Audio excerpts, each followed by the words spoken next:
The Old Man and the Sea, written by Ernest Hemingway, belonged to the genre of novella. It was published in 1952, and the setting is coastal Cuba and the Gulf Stream. The narrative style is third-person omniscient, and the structure is a linear narrative with rich symbolism. The work has got Pulitzer Prize for Fiction in 1953, and it also contributed to Hemingway receiving the Nobel Prize in Literature. So, the story is Santiago, an old Cuban fisherman, hasn't caught a fish in 84 days. He is seen as unlucky by others, and even the boy Manolin, who used to fish with him, is no longer allowed to join. But Santiago doesn't give up. On the 85th day, he sets out into the deep sea and hooks a giant marlin. He battles it for 3 days, showing strength, endurance, and respect for the creature. Finally, he kills a marlin, but while returning home, sharks attack and eat the marlin, leaving only a skeleton. Santiago returns exhausted but not defeated.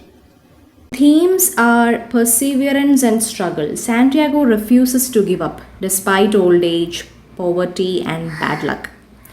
Second theme is pride and dignity. He wants to prove himself and believes in the honor of the fight. Third, man versus nature. Not in a destructive way, but one of the deep respect and survival. Next, isolation and companionship. Santiago is physically alone, but spiritually connected to the boy and the sea.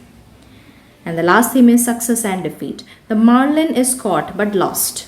It's a metaphor for bittersweet victory. Now coming to the character, Santiago is old, wise, proud, skilled, deeply spiritual and respectful of nature. Manolin is a loyal, loving, devoted boy, and he represents hope and the next generation. The marlin is a noble adversary. It symbolizes grace, strength, and beauty in nature. And the sharks, they are the destructive forces.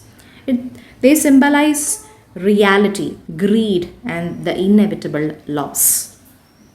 Now coming to the literary devices, symbolism. The marlin stands for ideal goal or ultimate achievement. The sea is life itself, which is unpredictable and vast.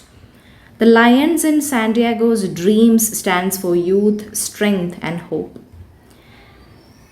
Imagery. There are vivid descriptions of sea, fish, and battle. And the allusion here is biblical. Santiago is seen as a Christ-like figure. Next, personification. The sea and marlin often described as noble beings. So, the style and language is very simple, direct, and minimalistic prose. Here comes the Hemingway's iceberg theory. And there are inner monologues and physical struggle which highlight the emotion. And there are sparse dialogue but full of meaning.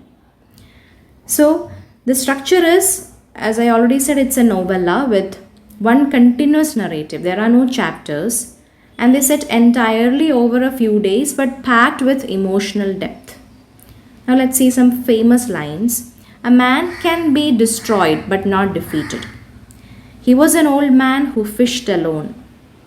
Fish, I love you and respect you very much, but I will kill you dead before this day ends. Now let's see some MCQs. Who is Santiago? A fisherman.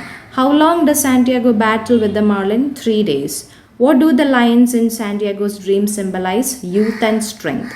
The novella primarily explores the theme of pride and isolation.